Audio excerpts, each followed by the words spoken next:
wá gbọ́ ṣíṣe àti máṣe tòní gẹ́gẹ́ bí irúfẹ́ ìràwọ̀ tí ò ń lò.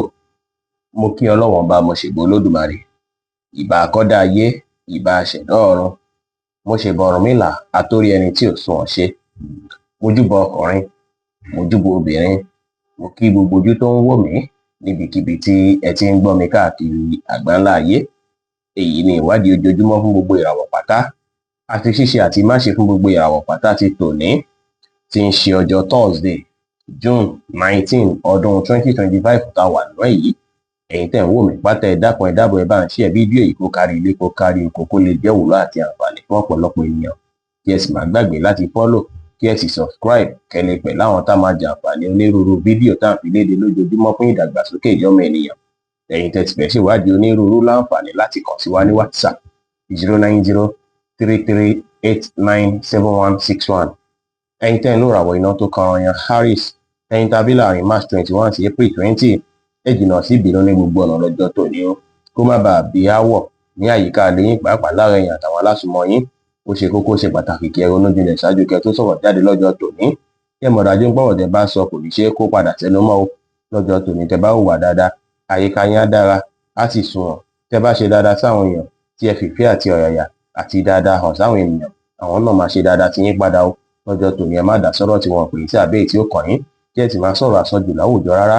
Aago 7 ní àṣálẹ́ sí aago 9 ní àṣálẹ́ ní àkókò èyí tó dára jù fún yín láti fi ṣe ohun tó ṣe kókó, tó ṣe pàtàkì jù nínú ìgbésí ayé yín lónìí, tí kọ́lọ̀ green sì jẹ́ kọ́lọ̀ èyí tó dára jù fún yín láti wọ̀ láṣọ ní ọjọ́ tòní. Ẹ̀yin tẹ́ ń lò ìràwọ̀ erùpẹ̀ alámọ̀ Taurus, ẹ̀yin tàbí láàrin April 21 sí May 20, ó ṣeé ṣe kó dàbí ìgbà pé nǹkan sú yín lénìí látàrí àwọn kùdìẹ̀kudiẹ kéékèèké àbáwọn ìdíwọ́ kéékèèké tó wáyé lọ́jọ́ tòní. Lọ́jọ́ tòní akitiyan yín dàbí ìgbà pé kò tiẹ̀ wulẹ̀ jẹyọ rárá. Gbogbo akitiyan tẹ́ ń ṣe láti rí dájú gbogbo nǹkan lọ bó ti yẹ kó lọ dàbí ìgbà pé kò wulẹ̀ workout, ṣùgbọ́n ẹ ní sùúrù lò lọ́jọ́ tòní, kí ẹ sì ní ìfaradà látàrí pàkókò yìí. Àkókò ìdánwò lásán ni tó sì jẹ́ pé ẹ ní pẹ́ borí rẹ̀.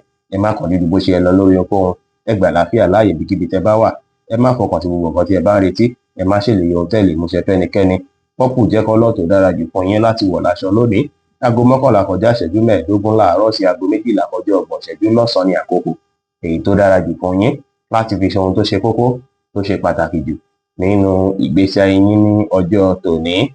Ẹ̀yin tẹ́ ń lò ìràwọ̀ afẹ́fẹ́ aláwàdà Gemini, ẹ̀yin tàbí láàrin May 21 sí June 21, á dàbí ìgbà pé ó ti rẹ̀ yín àbò ti sú yín. Lọ́jọ́ tòní ó ṣeé ṣe kí àwọn stress díẹ̀díẹ̀ fẹ́ wáyé lọ́jọ́ tòní, pàápàá ó lè jẹ́ láàrin ẹ̀yin àti ènìyàn tí ó súnmọ́ yín. Ẹ rí dájú pé ẹ kírètì ìfọ̀kànbalẹ̀ fún ara yín lọ́jọ́ tòní, kẹ́ jìnnà sí gbogbo nǹkan tó jọ mọ́ ìjà tàbáwọ̀ pátápátá. Ẹ má pẹ́jù níbi ìpéjọpọ̀ kí ìpéjọpọ̀ tí ẹ bá lọ tàbí tí ẹ bá wà lẹ́nìí tí ẹ bá tàbí ìgbà pé bóyá ẹ wà comfortable níbẹ̀. Ẹ má jẹ́, ẹ má fàfàǹfà pẹ̀lú ẹnikẹ́ni. Ẹ mọ́kàn balẹ̀ kí ẹ gbà láfíà láàyè lẹ́nìí dára. Yẹ́lò jẹ́ kọ́lọ̀ tó dára jù fún yín láti wọ̀ láṣọ lónìí. Aago 10 láàárọ̀ sí aago 11 láàárọ̀ ní àkókò èyí tó dára jù fún yín láti fi ṣe ohun tó ṣe kókó, tó ṣe pàtàkì jù nínú ìgbésí ayé yín ní ọjọ́ tòní.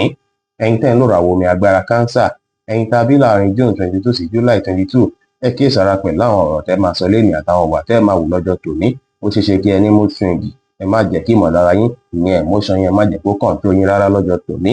Kí ẹ fi maturity gbogbo nǹkan lọ́jọ́ tòní àti sùúrù. Bẹ́ẹ̀ sì ni tẹ́ bá ń bá àwọn èèyàn ṣe, kí ẹ bá wọn ṣe pẹ̀lú ìfẹ́ lọ́jọ́ tòní dára. Bẹ́ẹ̀ sì ni lẹ́nìí ẹ má ṣàṣejù lórí ohunkóhun. Ẹ lè ṣe àwọn nǹkan tá mú kí inú yín dùn, káyọ̀ yín kún. Lọ́jọ́ tòní kẹ́ tẹpá mọ́ṣẹ́, kí ẹ wà positive, kí ẹ sì fi ọgbọ́n àtòyé tọ́lọ́run fún yín ṣe ohunkóhun dára. Grey jẹ́ kọ́lọ̀ tó dára jù fún yín láti wọ̀ láṣọ lónìí. Aago 7 kù ìṣẹ́jú 15 ní ìrọ̀lẹ́ tí aago 8 kù ìṣẹ́jú 15 ní àṣálẹ́ ní àkókò èyí tó dára jù fún yín láti fi ṣe ohun tó ṣe kókó, tó ṣe pàtàkì jù nínú ìgbésí ayé yín ní ọjọ́ tòní. Ẹ̀yin tẹ́ ń lò ìràwọ̀ iná tó gbóná riri Leo, ẹ̀yin tàbí láàrin July 23 sí August 22, ó ṣeé ṣe kéèní dàbí ìgbà pé ó rí bákan, ṣùgbọ́n kẹ́ mọ̀ dájú pé ẹ lè láǹfààní àti ìrànwọ́ látọ̀dọ̀ àwọn tó ṣe pé wọ́n súnmọ́ yín lọ́jọ́ tòní. Akitiyan tẹ́ ṣe lọ́jọ́ tòní láti rí dájú pé ẹ béèrè ìrànwọ́ látọ̀dọ̀ àwọn tó jẹ́ olólùfẹ́ yín ní á bí nǹkan tó máa dára fún yín púpọ̀. Látàrí pọ̀pọ̀ àwọn tó rọ̀gbà yín ká, ọ̀pọ̀ wọn ni wọ́n jó lóríire o. Lọ́jọ́ tòní kí ẹ gbájúmọ́ṣẹ́, kẹ́ lè rere gbámú. Ẹ wà positive, bẹ́ẹ̀ sì ni kí ẹ ṣàwọn nǹkan tá mú kí inú yín dùn, káyọ̀ yín kún lénìí. Orange jẹ́ kọ́lọ̀ tó dára jù fún yín láti wọ̀ láṣọ lónìí. Aago 5 ní ìrọ̀lẹ́ sí aago 6 ní ìrọ̀lẹ́ ní àkókò èyí tó dára jù fún yín láti fi ṣe ohun tó ṣe kókó, tó ṣe pàtàkì jù nínú ìgbésí ayé yín ní ọjọ́ tòní. ẹ̀yin tẹ́ ń lò ràwọ̀ erùpẹ̀ funfun Virgo, ẹ̀yin tàbí láàrin August 23 sí September 23, ó ṣeéṣe kó dàbí ìgbà pé ẹ wà wọ̀rídìí bákan bákan tàbí kára dédé máa kan yín bákan. Ṣùgbọ́n gẹ́gẹ́ bí ẹni tó ṣe pé ẹ máa ń tètè ní ìgbàgbọ́ ní kíkún nínú ara yín, ẹ nílò láti wà wọ̀rídìí rárá, ẹ nílò láti ṣe ìwòye rẹpẹtẹ lórí àwọn nǹkan tí ò tiẹ̀ wulẹ̀ tó nǹkan lọ́jọ́ tòní. Ẹ rí dájú pé ẹ lo àkókò àti ìgbà pẹ̀lú àwọn ọ̀rẹ́ àtàwọn alásùnmọ́ yín. Ìtẹ́ fi máa ṣe òyìnbó yìí, èyí máa bí ìdùnnú àtayọ̀ fún yín, á sì jẹ́ kí gbogbo nǹkan tí ẹ ń gbà lérò pátápátá kó sá lọ kúrò lọ́kàn yín, látàrí pé attention yín máa yí síbi kí ẹ máa bá àwọn ọ̀rẹ́ yín ṣe pẹ̀lú àwàdà àti ẹ̀rín, léni kí ẹ bá àwọn èèyàn sọ̀rọ̀ pẹ̀lú ìfẹ́. Ẹ mọ́kàn balẹ̀ kí ẹ tètè ìgboyà ṣe ohunkóhun pẹ̀lú. Aago 9 kọjá 30 ìṣẹ́jú láàárọ̀ sí aago 10 kọjá 30 ìṣẹ́jú láàárọ̀ ní àkókò èyí tó dára jù fún yín láti fi ṣe ohun tó ṣe kókó tó ṣe pàtàkì jù nínú ìgbésí ayé yín lónìí, tí kọlọ pọ́pù sì jẹ́ kọ́lọ̀ èyí tó dára jù fún yín láti wọ̀ láṣọ ní ọjọ́ tòní. Ẹ̀yin tẹ́ ń lò ràwọ̀ afẹ́fẹ́ márìmí fún Libra, ẹ̀yin tàbí láàrin September 24 sí October 23, ọjọ́ tòní ṣíṣe kí ẹ máa ronú nípa àwọn iṣu kọ̀ọ̀kan tó máa dàbí ìgbà pé bóyá kẹtẹ yí àkókò padà sí bí ẹ̀yìn, bóyá bí ọ̀sẹ̀ tó lọ àbí bí àwọn ọjọ́ tí ó ti lọ sẹ́yìn tẹ́ ti ṣe àwọn àṣìṣe kan, bí ìgbà pé kí ẹ fi kọ̀rẹ́ẹ̀tì àwọn nǹkan yẹn ló ń rárí, ṣùgbọ́n ìyẹn ò lè pọ́síbù kí ẹ mọ̀ dájú nígbà àkókò dúró dẹnikẹ́ni. Lọ́jọ́ tòní kẹ́ rí dájú pé ẹ kọ́ àwọn ẹ̀kọ́ lára àwọn mistake tẹ́ ti ṣe sẹ́yìn lè ní ó dára kí ẹ làwọn àti ìgbà pẹ̀lú àwọn olólùfẹ́ yín, pàápàá àwọn tó bá ṣe pé bóyá ẹ ti jọ ní àwọ̀ tẹ́lẹ̀tẹ́lẹ̀. Ẹ láǹfààní lọ́jọ́ tòní láti parí àwọ̀ èyíkéyìí tó bá wà láàrin ẹ̀yin àti wọn. Ẹ mú sùúrù lọ́jọ́ tòní, kí ẹ ṣòtítọ́ kẹ́ ṣòdodo láwùjọ àwọn èèyàn, kí ẹ gbà láfíà láàyè, kí ẹ tẹpá mọ́ṣẹ́, kẹ́ ṣe dáadáa sáwọn èèyàn, kí ẹ sì ṣe nǹkan yín létòlétò léni dára. Aago 10 láàárọ̀ sí aago 12 ní ọ̀sán ní àkókò èyí tó dára jù fún yín láti fi ṣe ohun tó ṣe kókó tó ṣe pàtàkì jù nínú ìgbésí ayé yín lónìí, tí kọlọ blue sì jẹ́ kọ́lọ̀ èyí tó dára jù fún yín láti wọ̀ láṣọ ní ọjọ́ tòní. Ẹ̀yin tẹ́ ń lò ràwọ̀ omi tútù Scorpio, ẹ̀yin tàbí láàrin October 24 sí November 22, ó ṣeé ṣe kí ẹ ṣalábàápàdé ọ̀rẹ́ yín kan tó ṣe pé ó tọ́jọ́ mẹ́ta tẹ́ ti ríra, tàbí ọ̀rẹ́ tipẹ́tipẹ́ kan lọ́jọ́ tòní. Kódà ó ṣeé ṣe kó ṣe pé ẹ ò ní orúkọ rẹ̀ tẹ́lẹ̀ pé máa pàdé, ó ṣeé ṣe kó sì jẹ́ pé bóyá látòrí afẹ́fẹ́ lórí íńtánẹ́ẹ̀tì lẹ́ẹ̀tì pàdé. Ọjọ́ tòní àwọn náà nílé rẹ̀ rárá. Ó dára púpọ̀ lọ́jọ́ tòní kẹ́ fi ètò àkókò láti ṣalábàápàdé àwọn ọ̀rẹ́ yín, tàbí láti lo àkókò àti ìgbà pẹ̀lú àwọn ọ̀rẹ́ tuntun tàbí àwọn ọ̀rẹ́ àtijọ́. Lọ́jọ́ tòní ní á bí ìdùnnú, á báyọ̀ fún yín. Lọ́jọ́ tòní kẹ́ rẹra yín lẹ̀, kẹ́ ṣe dáadáa sáwọn èèyàn, kí ẹ sì pa àwọn àṣírí ìkọ̀kọ̀ yín mọ́ láwùjọ káwùjọ tẹ́ bá wà lénìí pẹ̀lú. Pọ́pù jẹ́ kọ́lọ̀ tó dára jù fún yín láti wọ̀ láṣọ lónìí. Aago 1 ní ọ̀sán sí aago 2 ní ọ̀sán ní àkókò èyí tó dára jù fún yín láti fi ṣe ohun tó ṣe kókó tó ṣe pàtàkì jù nínú ìgbésí ayé yín ní ọjọ́ tòní. Ẹ̀yin tẹ́ ń lò ràwọ̀ inú àtùpà Sagittarius, ẹ̀yin tàbí láàrin November 23 sí December 22, àwọn rere wà fún yín lọ́jọ́ tòní látàrí ọjọ́ tó dára lọ́jọ́ tòní jẹ́ fún yín. Ọjọ́ tòní á bẹ̀rẹ̀ dáadáa, bẹ́ẹ̀ sì ni ẹ máa láǹfààní àti yanjú àwọn kùdìẹ̀kudiẹ tó wà láàrin ẹ̀yin àti àwọn èèyàn tó ṣe pé wọ́n jẹ́ mọ̀lẹ́bí tàbí àwọn èèyàn tí ẹ jọ ń ṣiṣẹ́ papọ̀. Ọjọ́ tòní ẹ máa ṣàṣeyọrí láàyè iṣẹ́. Ó dára púpọ̀ kí ẹ wulẹ̀ gbájúmọ́ kí ẹ bẹ̀yẹ fẹ́ bá àwọn èèyàn ṣe, bẹ̀yẹ fẹ́ pàdé àwọn èèyàn tuntun lọ́jọ́ tòní, látàrí pé níní connection pẹ̀lú àwọn èèyàn tuntun wá jẹ́ ìtúnṣe kó máa ran ìdàgbàsókè iṣẹ́ yín lọ́wọ́ lénìí. Ẹ tẹpá mọ́ṣẹ́, ẹ rẹra yín ńlẹ̀, ẹ ṣe nǹkan yín létòlétò, kí ẹ sì fọgbọ́n àtòyè tọ́nà fún yín ṣe ohunkóhun lénìí pẹ̀lú. Ẹ wá gbọ́dọ̀ wáṣọ green rárá, látàrí pé green jẹ́ kọ́lọ̀ tí ó dára rárá fún yín láti wọ̀ láṣọ lónìí. Aago 4 kọjá 30 ìṣẹ́jú ní ìrọ̀lẹ́ sí aago 5 kọjá ìṣẹ́jú 15 ní ìrọ̀lẹ́ ní àkókò èyí tó dára jù fún yín láti fi ṣe ohun tó ṣe kókó tó ṣe pàtàkì jù nínú ìgbésí ayé yín lónìí. Ẹ̀yin tẹ́ ń lò ràwọ̀ erùpẹ̀ eléruku Capricorn, ẹ̀yin tàbí láàrin December 23 sí January 19, ló ṣeé ṣe kí ẹ rí àwọn ìyípadà kọ̀ọ̀kan nígbésí ayé yín lọ́jọ́ tòní. Ó ṣeé ṣe kí ẹ kojú àwọn kùdìẹ̀kudiẹ kan tó máa dàbí ìgbà pé ó nira díẹ̀ láti yanjú lọ́jọ́ tòní.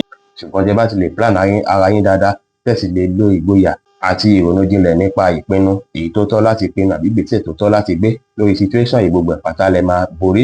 Ẹ ní ìrètí pé gbogbo nǹkan máa dá, ẹ ní ìgbàgbọ́ ní kíkún nínú ara yín, ẹ free mind yín kí ẹ wà positive, kí ẹ sì má ṣe ohun tó lágbára jù ní lọ. Bẹ́ẹ̀ sì ni kí ẹ mú sùúrù, kí ẹ gbà láfíà láàyè. Aago 12 kọjá 30 ìṣẹ́jú lọ́sàn-án sí aago 2 ní ọ̀sán ní àkókò èyí tó dára jù fún yín láti fi ṣe ohun tó ṣe kókó tó ṣe pàtàkì jù nínú ìgbésí ayé yín lónìí, tí kọlọ blue sì jẹ́ kọ́lọ̀ èyí tó dára jù fún yín láti wọ̀ láṣọ ní ọjọ́ tòní. Ẹ̀yin tẹ́ ń lò ràwọ̀ afẹ́fẹ́ oníbínú Aquarius, ẹ̀yin tàbí láàrin January 20 sí February 19, ọjọ́ tòní ẹ máa lè gbájúmọ́ àwọn nǹkan tó yẹ kẹ́ gbájúmọ́ dáadáa. Ṣùgbọ́n ó ṣeé ṣe kí nǹkan kan ṣẹlẹ̀ nínú mọ̀lẹ́bí lọ́jọ́ tòní, pé èèyàn kan lè pinnu nínú mọ̀lẹ́bí tàbí kí ẹnìyẹn sọ̀rọ̀ kan tó ṣe pé ẹ̀yin lè má wulẹ̀ fẹ́ gbà wọlé rárá. Ẹ lè máa wò níwò pé nǹkan yẹn lè affect yín púpọ̀, ṣùgbọ́n lọ́jọ́ tòní o, ẹ lágbára láti kọ ohun ẹni náà, ẹ lágbára láti yí ohun ẹni náà padà rárá. Ó dára kẹ́ wulẹ̀ gbà bí irú nǹkan bẹ́ẹ̀ ń ṣe rí kẹ́ ò lè gbà bẹ́ẹ̀ lásìkò yìí. Ẹ wá múra dáadáa lénìí kí ẹ dùn rí lójú. Ẹ má sọ̀rọ̀ òdì àbí ọ̀rọ̀ àìtọ́ sí èèyàn.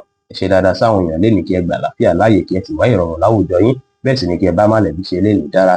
Aago 3 ní ọ̀sán sí aago 5 ní ìrọ̀lẹ́ ní àkókò èyí tó dára jù fún yín láti fi ṣe ohun tó ṣe kókó tó ṣe pàtàkì jù nínú ìgbésí ayé yín lónìí, tí kọ́lọ̀ brown sì jẹ́ kọ́lọ̀ èyí tó dára jù fún yín láti wọ̀ láṣọ ní ọjọ́ tòní. Ẹ̀yin tẹ́ ń lóra wo omi tí kì í ru Pisces, ẹ̀yin tàbí láàrin February 20 sí March 20, lọ́jọ́ tòní ó ṣeéṣe kí ẹ ní àwọn nǹkan kan tí a máa dààmú yín lọ́kàn bákan tó máa dàbí challenge fún yín nínú ọkàn. Ó ṣeéṣe lọ́jọ́ tòní kó ṣe ń pé bí ẹ ṣe ń fìlì lè fẹ́ bí àwọn problem kéékèèké kan fún yín, ṣùgbọ́n tẹ́ bá lè lọ́pọlọ pípé àti ìgboyà níní nínú ara ẹni pẹ̀lú akitiyan láti lè borí àwọn ìmọ̀lára yín, láti lè control àwọn emotion yín, á ràn yín lọ́wọ́ láti borí àwọn challenges èyíkéyìí tó bá jẹ mọ́ tèròǹgbà ọkàn lọ́jọ́ tòní. Ẹ relax kí ẹ create time fúnra yín dáadáa lọ́jọ́ tòní, kẹrẹ́ra yín lẹ̀, ẹ wà determine kí ẹ sì wá ìdùnnú ní gbogbo ọ̀nà. Bẹ́ẹ̀ sì lẹ wá lómìnira láti lọ bíkíbi láti lọ wá orí eléyìí, kò sí wàhálà. Aago 3 ní ọ̀sán sí aago 4 kọjá 30 ìṣẹ́jú ní ìrọ̀lẹ́ ní àkókò èyí tó dára jù fún yín láti fi ṣe ohun tó ṣe kókó tó ṣe pàtàkì jù nínú ìgbésí ayé yín lónìí, tí kọ́lọ̀ pink sì jẹ́ kọ́lọ̀ èyí tó dára jù fún yín láti wọ̀ láṣọ ní ọjọ́ tòní. Bí ó ṣe jẹ́ nìyẹn fún gbogbo irúfẹ́ ìràwọ̀ méjìlá tó wà pátá. Ẹ̀yin tẹ́ ń wò mí pátá, ẹ má gbàgbé pé Ọlọ́run Olódùmarè nìkan lọ́ba tó ní ìmọ̀ jùlọ. Fẹ́yìn tẹ́ fẹ́ ṣèwádìí onírúurú, ẹ láǹfààní láti kàn sí wa ní WhatsApp 09033897161. Ire gbogbo ajẹ́ tiwa lónìí, lọ́sẹ̀ yìí, lóṣù yìí àti ní gbogbo ọjọ́ ayé wa láṣẹ Èdùmàrè. Ire o.